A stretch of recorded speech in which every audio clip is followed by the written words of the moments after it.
பின்னது உலகம் அதனால் உழந்தும் உழவே தலை.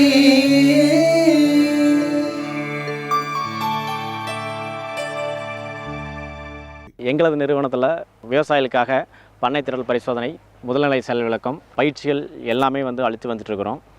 இதில் பெரும்பான்மையாக விவசாயிகளுக்கு நேரடியாக செயல் விளக்கங்களை செஞ்சு காமிச்சு அது அப்படியே அவங்க தோட்டத்தில் நடைமுறைப்படுத்துகிற அளவுக்கு நம்ம செயல் விளக்க பண்ணையில் நாங்கள் சில வகை செயல் விளக்கங்களை செஞ்சு வந்துட்டுருக்கோம்.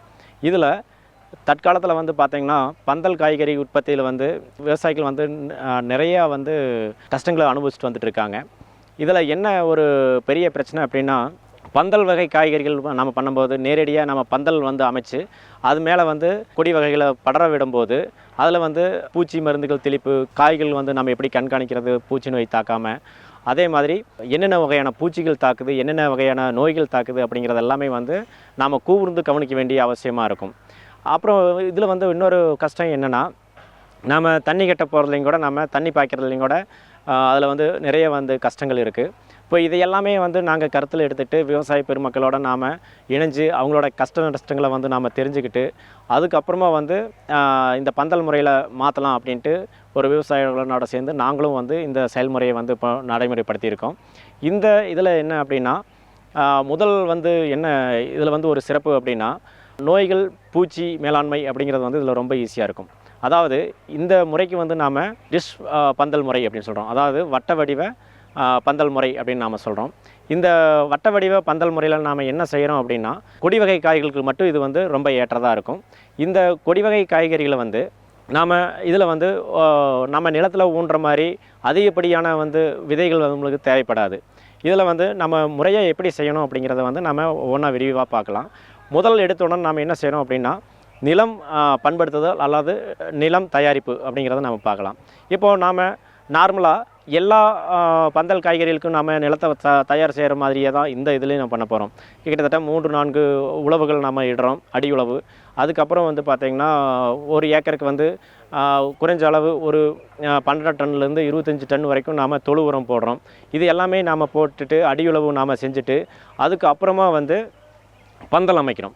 பந்தல் அமைக்கிறதுக்கு என்ன நாம் செய்கிறோம் அப்படின்னா, ஒரு 12 அடி நீளமுள்ள மரக்கால்கள், அதாவது இதோட இது பார்த்திங்கன்னா 3 இன்ச்சு நம்மளுக்கு சுற்றளவு இருக்கிற மாதிரி நம்மளுக்கு பந்தல் கால்கள் நாம் செலக்ட் பண்ணுறோம். இது சவுக்காக இருக்கலாம், யூக்கலிப்டஸாக இருக்கலாம், இல்லை வேறு எந்த வகையான மரக்கால்களாக இருந்தாலும் பரவாயில்லை.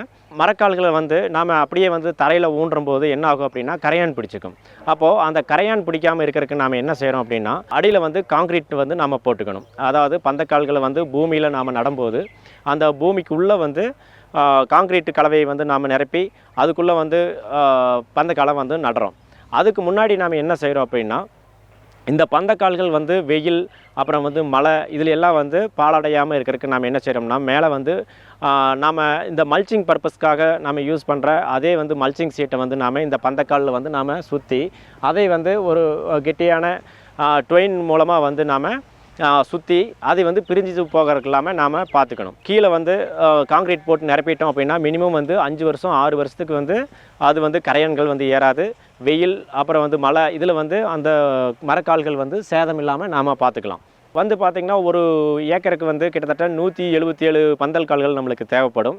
சாதாரணமாக ஒயரிங்க்கு நம்ம பயன்படுத்தக்கூடிய அந்த ஸ்டே ஒயர், அதாவது ஸ்லீவ் ஒயர் இருக்குது இல்லைங்களா, அந்த ஸ்லீவ் ஒயர்வே நாம் மேலே இந்த மரங்களை ஜாயின் பண்ணுற அளவுக்கு நம்ம அந்த ஸ்லீவ் ஒயர்வே நாம் பயன்படுத்திக்க முடியும். இந்த இதில் பார்த்திங்கன்னா இந்த தூரில் கிட்டத்தட்ட இந்த 4 கால்கள் சென்டரான இடத்த பார்த்து நாம் அதில் ஒரு ஸ்டே ஒயர் மட்டும் வளைச்சி பூமிக்கு உள்ளே நட்டி வச்சிடும். அப்போது இந்த பூமிக்குள்ளே இந்த ஸ்டே ஒயர் எல்லாமே இழுத்து 4 அப்புறமும் இழுத்து சென்டர் பாயிண்டில் கட்டிட்டோம்னா நம்மளுக்கு இது மாதிரி ஒரு வட்ட வடிவ பந்தல் மாதிரி நம்மளுக்கு கிடச்சிக்கும்.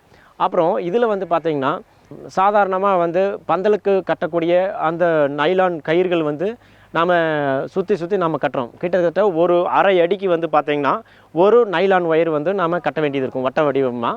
அப்போ பார்த்திங்கன்னா அப்படியே இது பார்த்திங்கன்னா ஒரு டிஸ் பந்தல் மாதிரி, அதாவது நம்ம இந்த பயிர் இல்லாமல் பார்க்கும்போது அப்படியே டிஸ் மாதிரியே தெரியும் நம்மளுக்கு.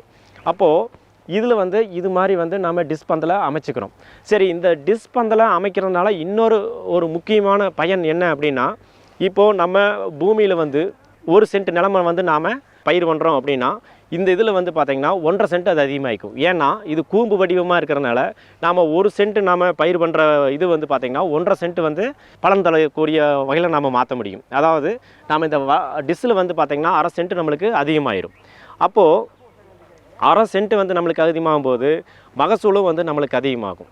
அப்போது இதில் வந்து பார்த்திங்கன்னா இது மாதிரியான செடி கொடிகள் வந்து மேலே பறந்து வரும்போது நம்மளுக்கு எந்த பூச்சிகள் வந்து தாக்கியிருக்கு, அப்புறம் வந்து என்ன நோய்கள் தாக்கியிருக்கு அப்படிங்கிறத வந்து நம்ம நேரடியாக கண்கூட நாம் பார்த்துக்க முடியும். இதே வந்து பார்த்திங்கன்னா விவசாயிகள் சாதாரணமாக போடக்கூடிய அந்த சமதள பந்தலில் வந்து பார்த்திங்கன்னா அந்தளவுக்கு வந்து அதில் நாம் கண்காணிக்கிறதுக்கு வந்து முடியாது. இதில் வந்து பார்த்திங்கன்னா இன்னொரு இது என்னென்னா, இது எவ்வளவு இடைவெளியில் நாம் நடணும் அப்படின்னா, மினிமம் வந்து 16 அடிக்கு ஒரு கால்கள் அப்படிங்கிற விதத்தில் 256 ஸ்கொயர் ஃபீட்டுக்கு வந்து பார்த்திங்கன்னா ஒரு பந்தல் வந்துடும்.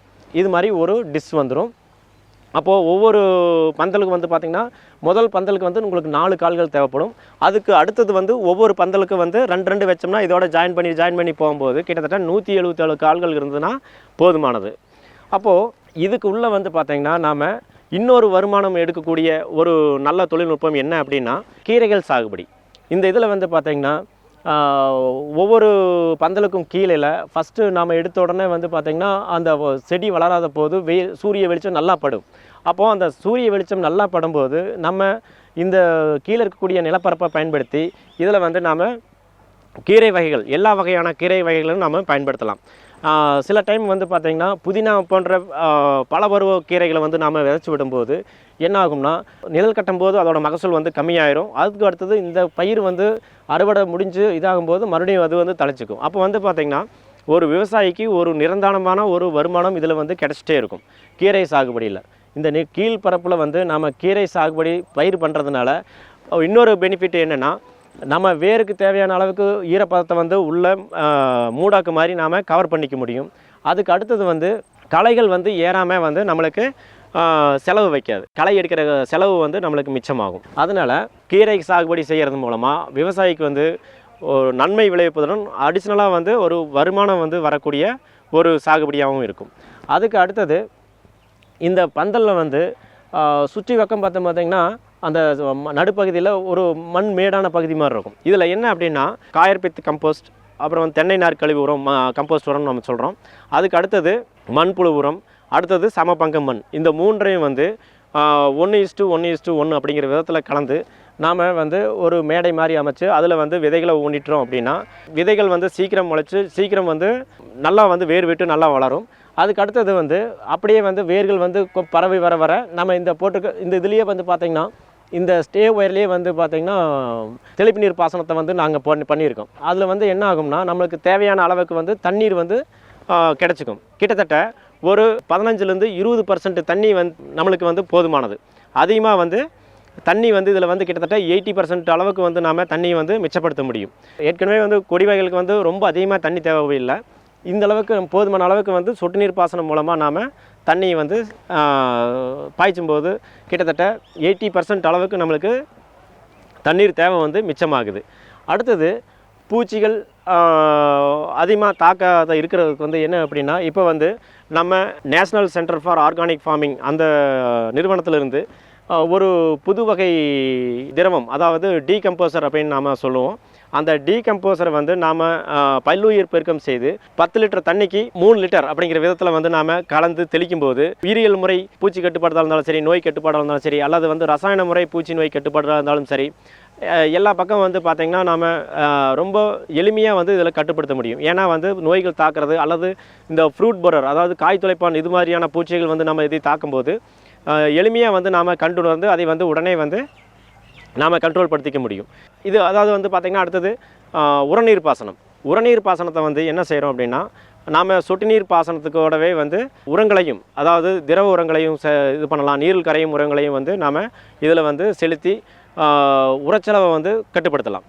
அப்போது இது மாதிரியான தொழில்நுட்பங்கள் எல்லாம் வந்து இதில் வந்து ஈஸியாக வந்து அடாப்ட் பண்ண முடியும். அதுக்கு அடுத்தது வந்து பார்த்திங்கன்னா இந்த வட்டப்பகுதியில் வந்து பார்த்திங்கன்னா செடி நடுறோம் இல்லைங்களா, இந்த வட்டப்பகுதியில் வந்து கிட்டத்தட்ட ஒரு 12லேருந்து 16 செடிகள் வந்து நட்டுனா போதும்.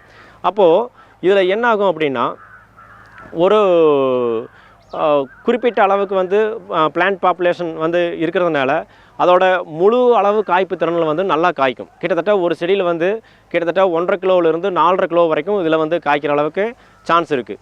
இன்னும் சொல்ல போனோமா, நகர்ப்புறங்களில் கொஞ்சம் நிலம் மட்டும் வந்து அவங்களுக்கு வந்து வீட்டில் இருக்குது அப்படின்னா கொடி வகை காய்கறிகளை வந்து இந்த முறையில் வந்து நாம் பயன்படுத்தும் போது சாகுபடி செய்யும்போது நிறைய வந்து அவங்க வீட்டுக்கு தேவையான அளவுக்கு வந்து காய்கறிகள் வந்து நாம் உற்பத்தி பண்ணிக்க முடியும்.